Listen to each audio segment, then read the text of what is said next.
Hey, what's going on, FG fam? Welcome to another episode of the Miami Marlins franchise, episode number 33 to be exact. Wow, can't believe we're this far into the series already.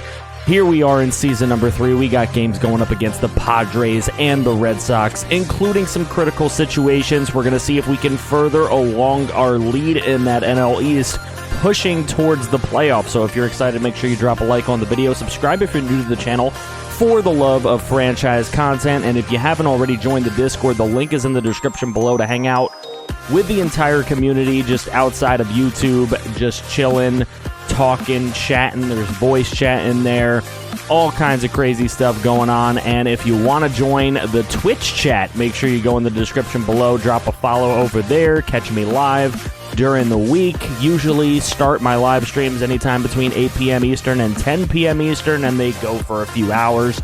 So if you want to come through, definitely go drop a follow there. All of the other handles to all the other social accounts are in the bottom of the description below, to Twitter, to TikTok, to Instagram, if you have any interest in that. And without further ado, let's get rolling on this episode. Don't go anywhere.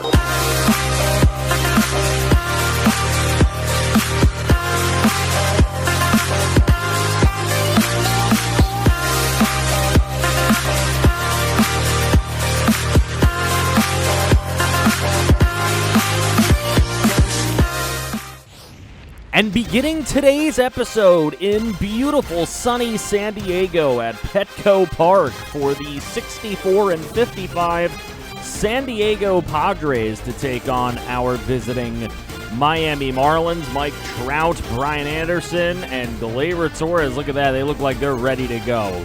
They will be taking on Yu Darvish today. A 7-7 record, but that doesn't tell the story for him. A 2.90 ERA and a 1.25 whip is pretty darn good, so we've got our work cut out for us. Javi Baez in the top of the first goes down swinging on the away slider. And that just a small blemish in an otherwise amazing season. Eloy Jimenez goes down swinging as well, so Yu Darvish on his game early. And his opposing pitcher today, Max Meyer, with the 7-3 record and a 2.87 ERA with a 1.10 whip, 116 strikeouts on the year. It's been a great full season for Max Meyer, and he gets Fernando Tatis Jr. on the away slider. So the away slider working for both pitchers so far. Top of the third we go, and it is Bobby Bradley yanking this thing to right field. The lefty just hitting the bomb over the right field wall, 387 feet. That's Bradley's 18th dinger of the season. And you love to see the young players continue to play well here for Miami because, well, if we're being honest, that is the future of the squad. Some of these older players going to be coming off the books eventually. Here's Taylor Rogers. He's pitched in 25 games. He's got a 1-0 record for the season, a 2.08 ERA. But if you look at those batting averages, teams have gotten hits against him. But here with 2 away in the bottom of the 7th, he gets the throw on to first. And still just a 1-0 ball game. Very good pitching all the way around from starters to bullpen. We'll see if Matt Strahm could keep that going for the San Diego Padres. A 4.35 ERA. And in comes Kyle Seager to pinch hit in this one. Only a 2.12 average on the season for him, mostly as a pinch hitter slash bench player. And there he goes away on the away changeup. He is set down by Strahm. Javi Baez up against Strahm. He's going to put this one into right field, and that is caught. Looked like it was going to knuckle down, but that will get them through their 8th inning. Here's Garrett Crochet to come in to pitch. 35th appearance for him so far this season. He's pitched 31 innings to a 4.65 ERA. Hasn't been his greatest season of relief, but there you see what he can do when at the top of his game. Here's Trent Grisham, and he's going to hit this one into center field. A really hard-hit grounder that gets through the middle of the infield and gets the Padres a runner on. Here's a steal attempt for San Diego, and that one is good. So Trent Grisham gets himself to second. Now the 3-2 count to Owen Castle, and he will get thrown out at first, but he does move Grisham over to third. So here in the bottom of the 8th, Padres threatening. It's Tatis. And this one's a chopper over to short. Javi Baez makes a great play to throw him out. And in comes Austin Adams in this 9th inning. He's got a 5.57 ERA in 46 appearances. Batting averages against, not too great. Here's Mike Trout, and Trout hits this one on a rope out to left field, but not enough power on it. And that is the second out of the top of the 9th. As now Gleyber Torres reaches the plate, and this one down the third baseline, just a grounder, and that one taken care of with no problem. So to the bottom of the 9th, can Ryan Muller get the closeout in this one? He's 6-6 on his save opportunities this season. He's only pitched in 8 games since coming up to the majors since that trade away in the trade deadline. He right away going to walk a batter, and then Manny Machado with a single through the middle of the infield puts 2 on with nobody away. Muller in trouble here. Paul DeJong gonna rope this one into left, but it is caught. No tag-up attempt by San Diego. So with 2 on, 1 away, it's Eric Hosmer grounding down the first baseline. There's 1, there is 2, and that is the ball game. The Miami Marlins come away with a 1-zip victory on the road in San Diego. Javi Baez excited about it. He made some great defensive plays. Wasn't too amazing at the plate. It was all Bobby Bradley today. It was 3 for 3. With a homer, a double, a ribby, and a run scored. Max Meyer gets the win. Also player of the game honors. But Bobby Bradley got it all done with his solo shot today. That was the only run needed. It came in the 3rd inning. Grisham had a stolen base for the Padres. Not much else going on in that one. A very tough pitcher's duel all the way around. Continuing through, we get a win 7-1 against them. And then a chance here for the sweep, but we got a close one.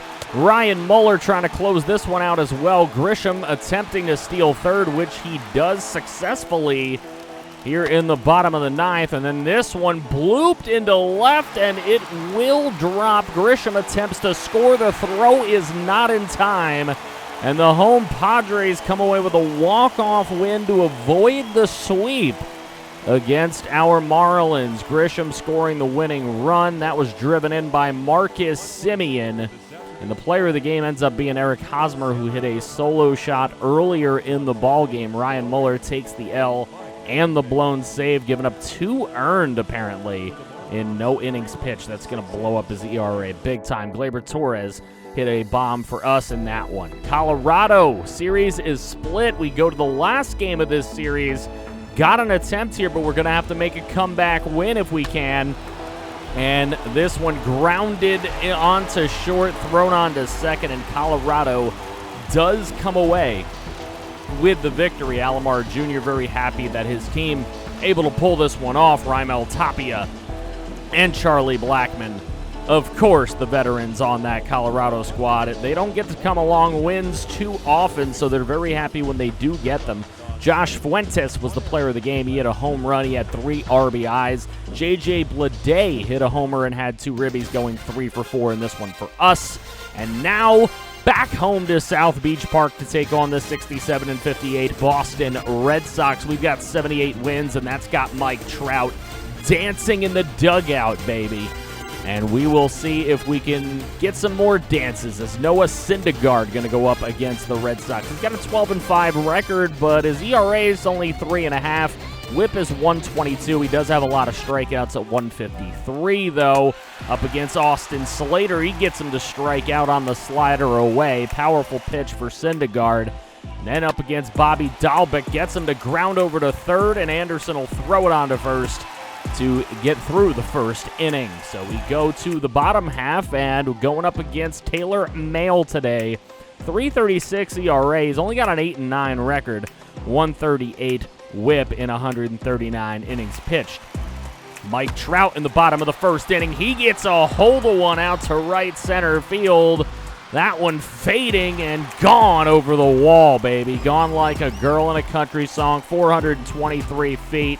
Never a doubt off of Mail here in the first inning. He almost got through it unscathed, but Mike Trout, the ever dangerous hitter on this Miami Marlins roster. So Noah Syndergaard into the top of the second, right back at him, going to second, over to first to complete the double play and get through the second. Great defense there.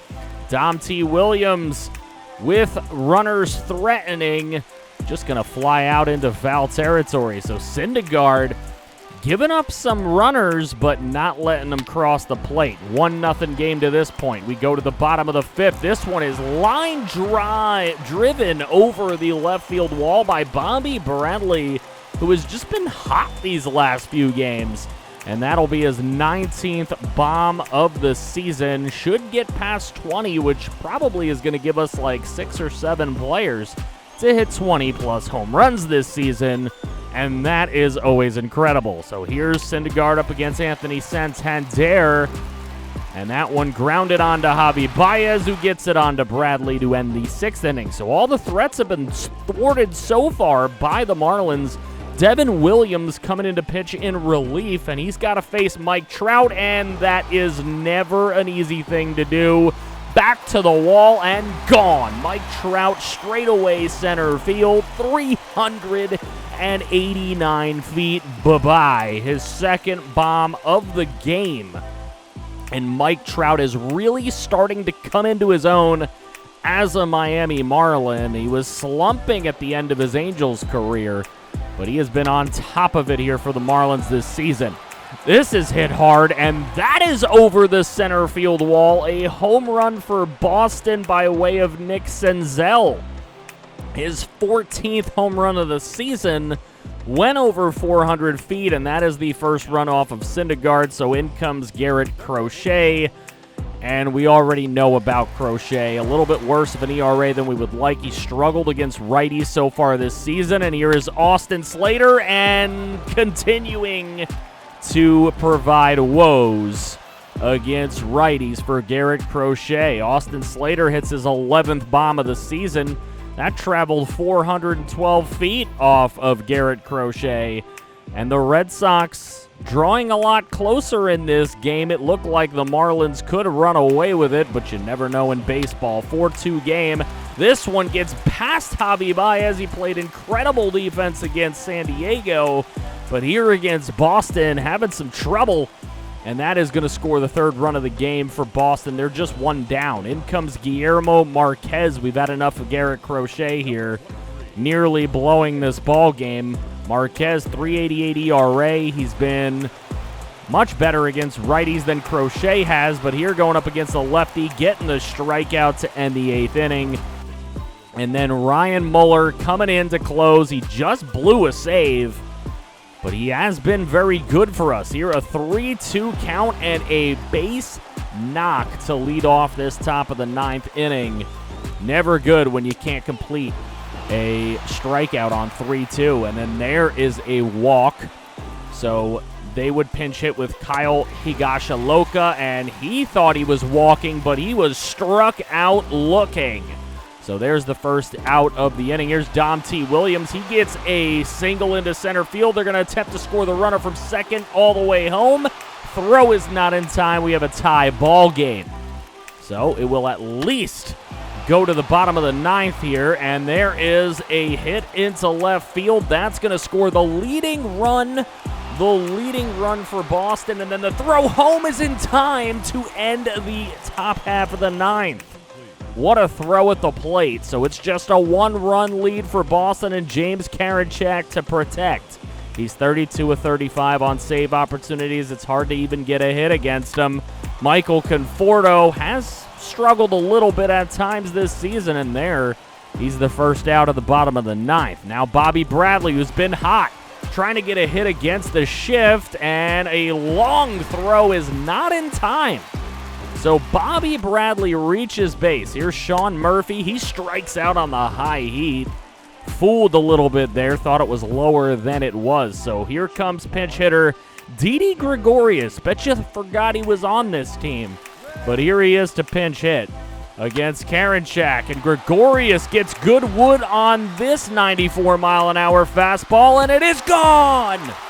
There it is, the walk-off two-run shot from Didi Gregorius. He's had 5 home runs all season as a bench bat for this Miami Marlins roster, and Didi Gregorius comes up huge in a big spot here against Boston to secure the win and get it in walk-off fashion. Everybody excited.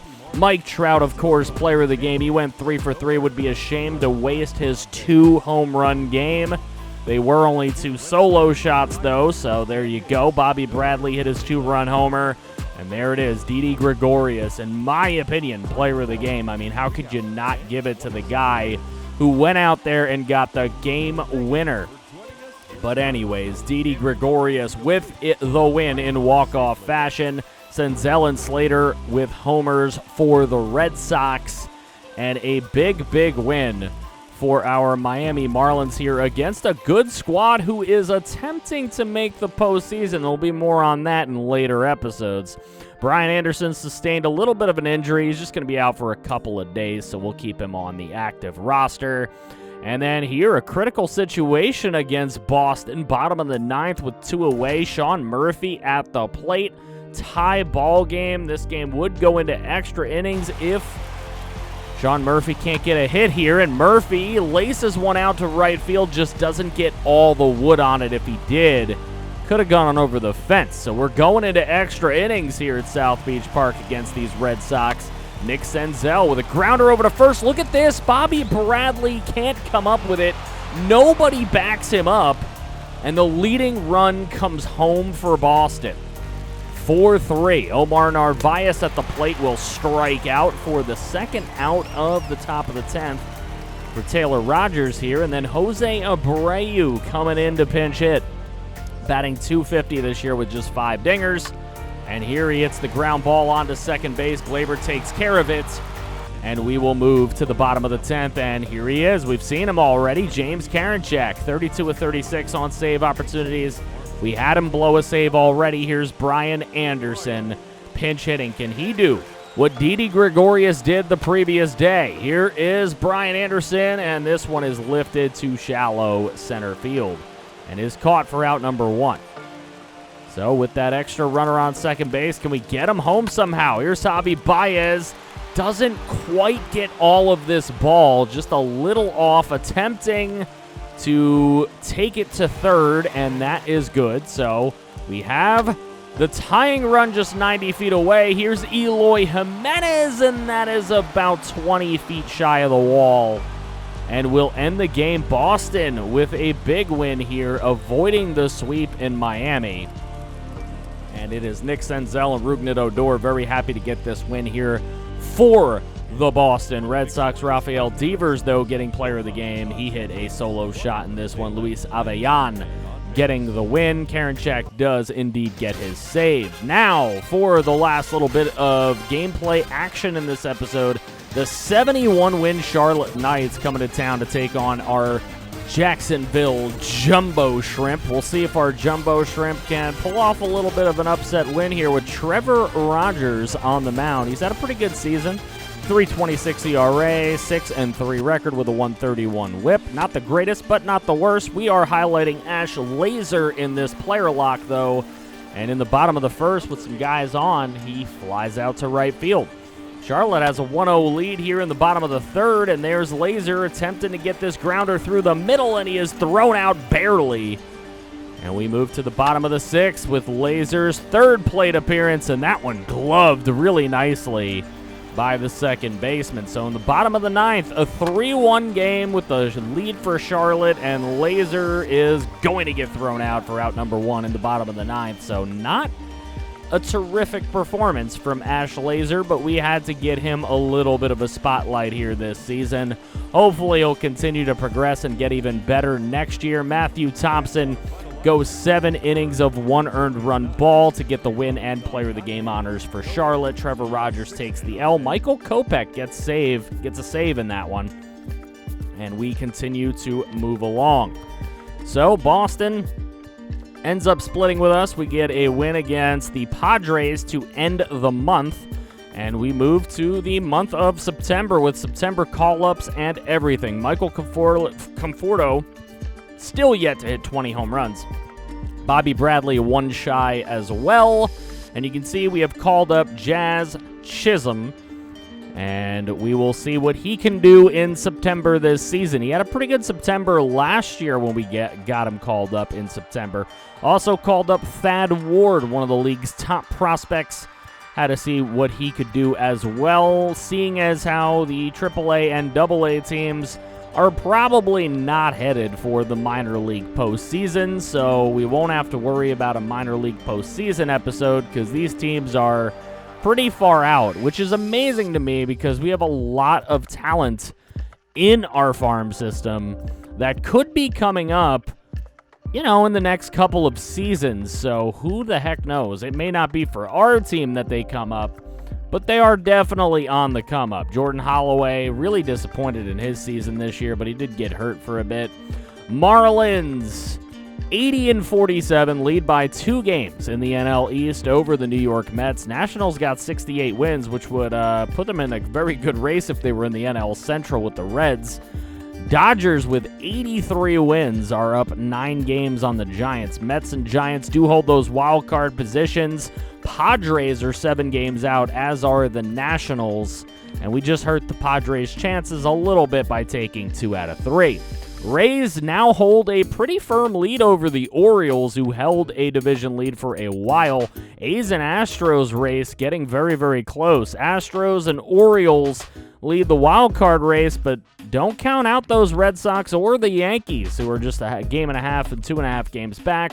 Jumbo Shrimp are 13 games back. They've been around that pretty much all season. And the Blue Wahoos are 5 games back in AA. So doesn't look like we're going to see any playoffs in the minors.